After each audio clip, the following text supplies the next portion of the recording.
My name is Keith King. I'm actually a field service manager. My responsibilities are kind of overseeing all the field service projects.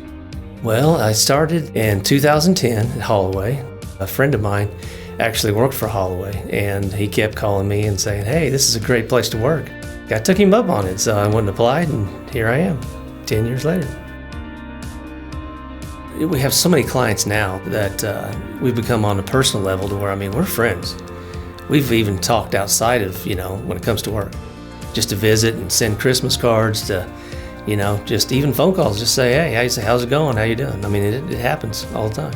And when we're in the area, they're like, hey, if you're on vacation, definitely come and see us because we'll go have dinner. So it's very personal.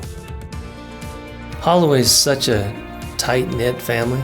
I've worked for larger companies before. This one's not like that. It's a small knit group, and they care.